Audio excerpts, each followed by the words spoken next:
Channel রিতিশা। আশা করি সবাই খুব ভালো আছো। আজকে তোমাদের সাথে শেয়ার করব একটা বেবিদের সেরেলাক রেসিপি। সেরেলাক যে বেবিদের জন্য কতটা পুষ্টিকর সেটা আমরা সবাই জানি, কিন্তু মার্কেট থেকে যে সেরেলাকটা আমরা কিনি সেটা কোনটা কিনবো বা সেটা কতটা স্বাস্থ্যকর সেটা নিয়ে আমরা বাবা মারা ভীষণই চিন্তায় থাকি। তাই আজ তোমাদের সাথে শেয়ার করব বাড়িতে একটা সেরেলাক বানানোর পদ্ধতি। কারণ বাড়িতে বানানো খাবার বাচ্চাদের জন্য খুবই উপকারী এবং এটি কিন্তু ওয়েট গেইন করতেও অনেকটা হেল্প করে। আর এটা তোমরা বাড়িতে স্টোর করে রেখে দিতে পারবে 1 থেকে 1.5 মাস পর্যন্ত। তো চলো সেরেলাকটা আমি কিভাবে বানাচ্ছি সেটা তোমাদের সাথে শেয়ার করি এবং শেষে থাকবে বেশ কিছু টিপস তোমাদের জন্য। হোমমেড সেরেলাক বানানোর জন্য আমি এখানে নিয়েছি বেশ কিছু ইনগ্রিডিয়েন্টস। তার মধ্যে হলো সুজি আছে, ওটস, কেলগস আছে, মাখানা আর রয়েছে আমন্ড। এই সকল জিনিস দিয়ে আজকে আমি বানাবো হোমমেড সেরেলাক্স।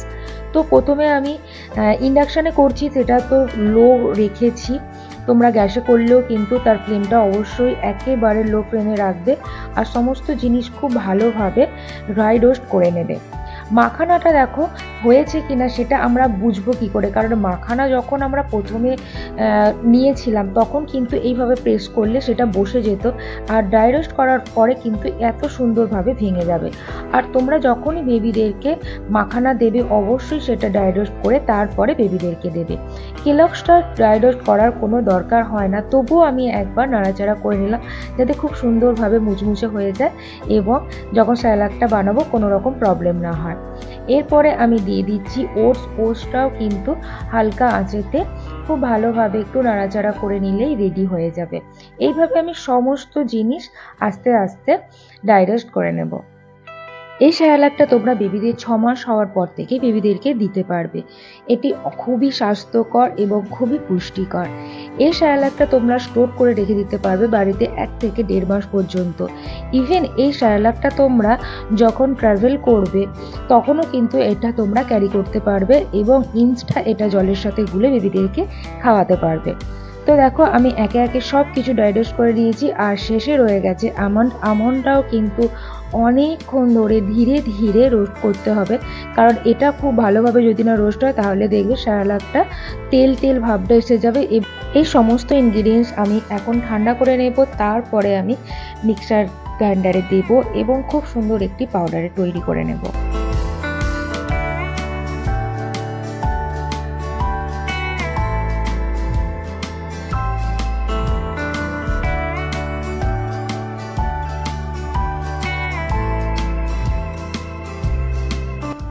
হোমমেড সেরেলাক দেখো একেবারে রেডি আর দেখো কতটা মিহি হয়েছে, বেবিদের খাওয়ার জন্য একেবারে প্রস্তুত।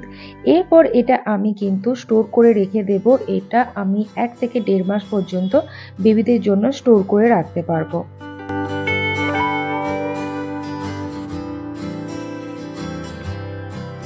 এরপর শেয়ার করব বেবিদেরকে তোমরা সেরেলাকটা কিভাবে খাওয়াবে। প্রথমে দেখো আমি এখানে 2 চামচ মতো সেরেলাক নিয়ে নিয়েছি, তারপর এটা আমি জল দিয়ে গুলবো, কারণ এটা 6 মাস পর থেকে বেবিদেরকে তোমরা খাওয়াতে পারবে। 1 বছর না হলে বেবিদেরকে ডক্টররা বলে জল খাওয়ানো যাবে না, কিন্তু সেরেলাকের জন্য তো জলের প্রয়োজন। তো জলটা তোমরা প্রথমে ফুটিয়ে ঠান্ডা করে নেবে, তারপর বেবিদের খাবারে সেটা ব্যবহার করবে। তোমরা কিন্তু সেরেলাকটা গুলে তারপরে তার সাথে বেস্ট মিল্ক বা ফর্মুলা মিল্ক অ্যাড করে বেবিদেরকে খাওয়াতে পারো। এছাড়াও দেখো আমি এখানে অর্ধেক কলা গ্রেট করে নিয়েছিলাম এবং কলাটা আমি সেরেলাকের সাথে ভালোভাবে মিশিয়ে নিচ্ছি, তারপর সেটা বেবিদেরকে তোমরা খাওয়াতে পারবে। যেহেতু কলাটা মিষ্টি হয় তাই বেবিরা খেতে কিন্তু এটা বেশ পছন্দ করে। তো দেখো আজকে হোমমেড সেরেলাক একেবারে প্রস্তুত হয়ে গেছে। বেবি যখন 1 বছর হয়ে যাচ্ছে তখন কিন্তু তোমরা আদার্স যে ড্রাই ফ্রুটগুলো আছে সেই ড্রাই ফ্রুটগুলো তোমরা এর সাথে অ্যাড করতে পারবে। ইভেন তোমরা কাউ মিল্ক অ্যাড করতে পারবে। আর যতদিন না 1 বছর হচ্ছে তার আগে কিন্তু তোমরা ফর্মুলা মিল্ক বা বেস্ট মিল্ক অ্যাড করতে পারবে। অনেকে ফর্মুলা মিল্ক যখন অ্যাড করে কি হয় ডাইরেক্ট দিয়ে দেয়, ডাইরেক্ট না দিয়ে ফর্মুলা মিল্কটা আগে জলের মধ্যে গুলে তারপর তোমরা সেরেলাকের মধ্যে অ্যাড করবে। কারণ যদি ডাইরেক্ট দিয়ে দাও তাহলে কি হয় যে দানা দানা মতন থেকে যায়, ভালোভাবে গোলে না, সেটা বেবিদের ডাইজেস্ট করতে কিন্তু অনেক প্রবলেম হয়। আমি তো তোমাদের দেখালাম যে কলা এর সাথে মেশানো যায়, এছাড়া তোমরা আপেলের সাথে মিশিয়ে বেবিদেরকে খাওয়াতে পারো। ভিডিওটা এখানেই শেষ করছি। তোমাদের কেমন লাগলো অবশ্যই কমেন্ট করে জানিও। ভালো লাগলে আদার্স আরো যে মাম্মিসরা আছে তাদের সাথে শেয়ার করো, কারণ তারা অনেকটা হেল্পফুল হবে। ভিডিওটা ভালো লাগলে লাইক করো, আর যারা যারা এখনো আমার চ্যানেলটা সাবস্ক্রাইব করোনি প্লিজ আমার চ্যানেলটা সাবস্ক্রাইব করে দিও এই ধরনের আরো নতুন নতুন ভিডিও পেতে। ভালো থেকো, সুস্থ থেকো, আর বেবিদেরকেও সুস্থ রেখো।